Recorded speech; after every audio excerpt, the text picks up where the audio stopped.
She drove across my farm. Not once, not twice.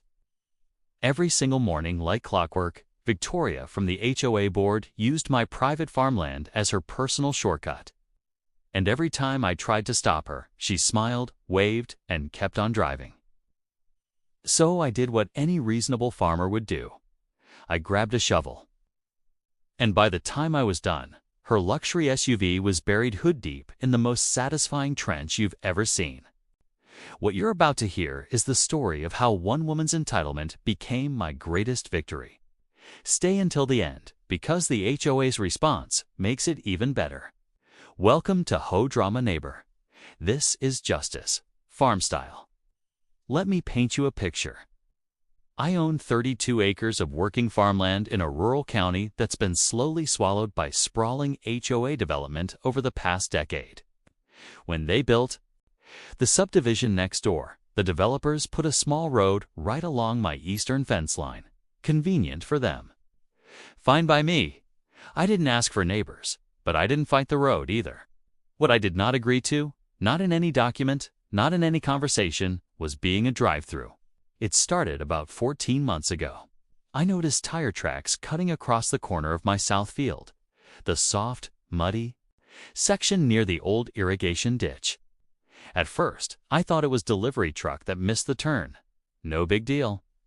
I filled in the ruts, reinforced the fence line, and forgot about it. Then I saw her. Victoria, and yes, that is genuinely her name. I'm not even reaching for a metaphor here. Driving a white Lincoln Navigator with an HOA board member sticker on the back window, cutting straight across. My property like she owned the place. She wasn't lost. She wasn't confused. She was shaving for minutes off her commute by driving through private agricultural land. My private agricultural land. I stepped outside and waved her down.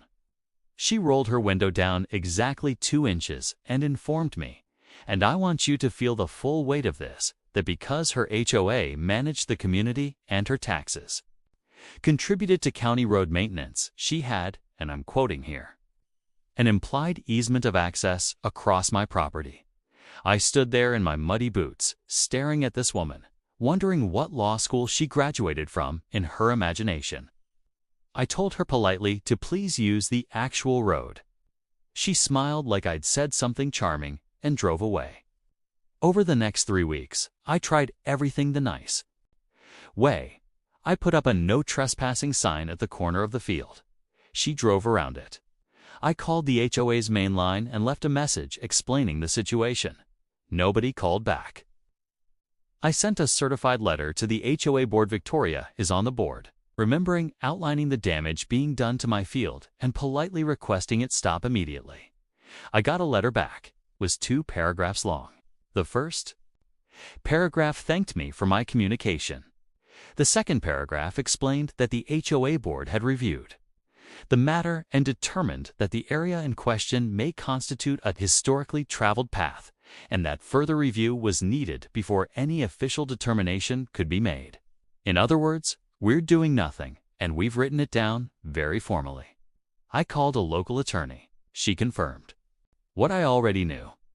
Victoria had no legal easement, implied or otherwise. My property boundaries were clear. My deed was clean. Every time Victoria drove across that field, she was committing trespass.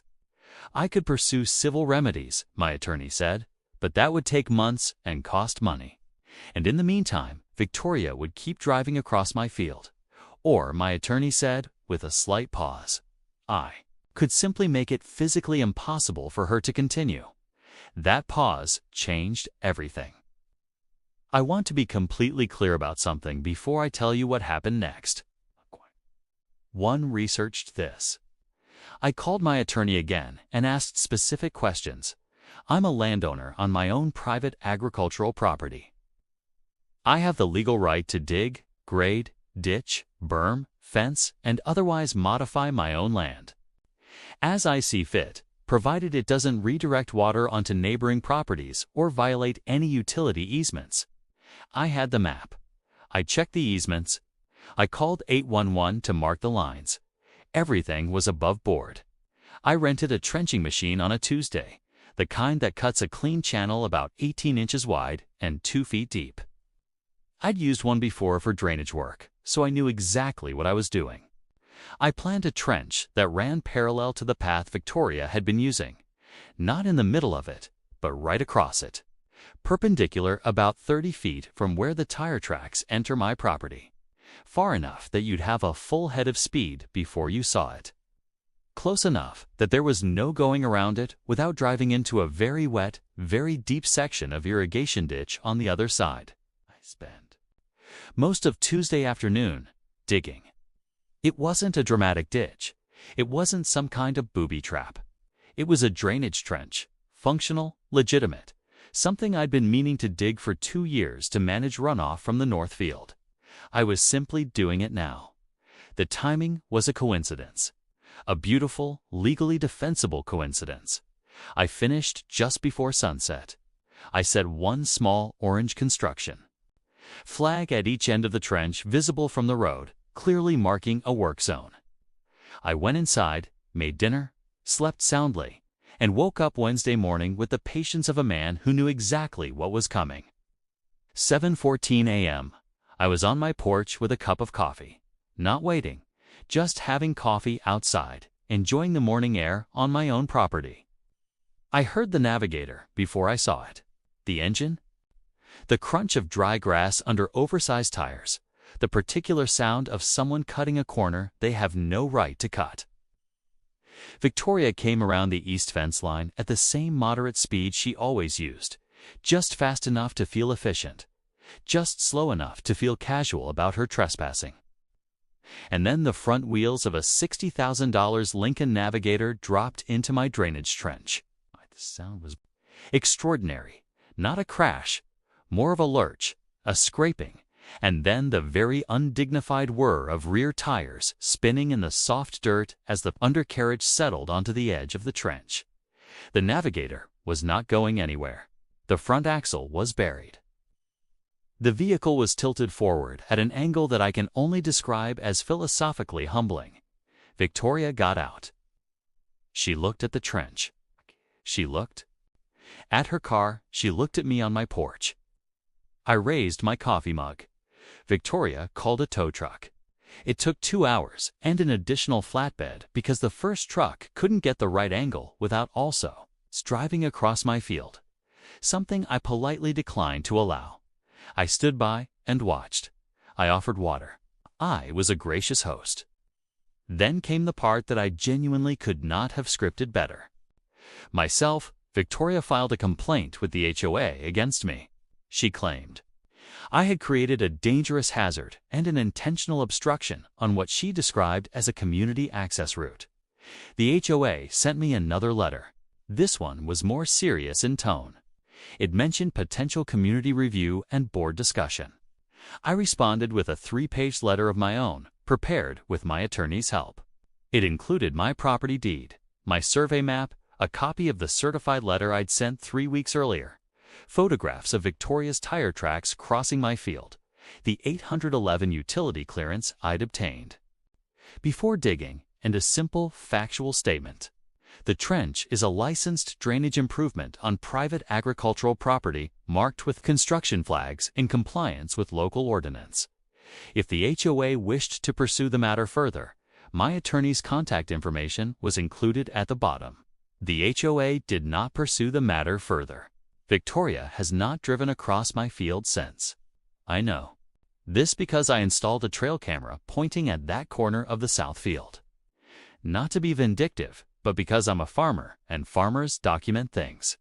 In 4 months of footage, there has not been a single unauthorized vehicle. Just crows, one very confused deer, and occasionally me walking my land that belongs to me. Here's what I want you to take away from this. Not the satisfaction of watching a navigator tilt nose first into a trench, though I will not pretend that wasn't deeply satisfying. The real lesson is this. Tation beats arguments every single time. Victoria's entitlement wasn't a legal position. It was a social one. She expected that her confidence, her title, her HOA sticker, our casual disregard for my property would be enough to make me back down. And for a while, out of good faith, I let her think that. But good faith has a limit.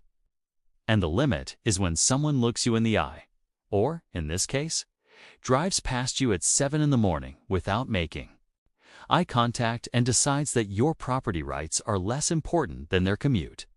That's when you stop arguing. That's when you start building things. I had every legal right to dig that trench. I followed every procedure. I marked it correctly, and in doing so, I solved the problem that letters, phone calls, and polite requests had failed to solve. Sometimes the most powerful thing you can do is simply exercise the rights you already have. Don't beg. Don't escalate beyond what's necessary. Just use your shovel. If you're dealing with a neighbor who thinks your property is their property, or anyone who uses confidence as a substitute for legality, document everything. Consult an attorney. And remember, you don't need their permission to manage your own land. You just need a plan, a permit check, and maybe a trenching machine. That's it for this one. If this story is different, drop a comment below telling me your worst neighbor story. I read every single one. Like this video if you believe property rights matter. Subscribe to HOA Drama Neighbor because we're just getting started. And share this with anyone who's ever had a Victoria treat their private property like a public road. I'll see you in the next one.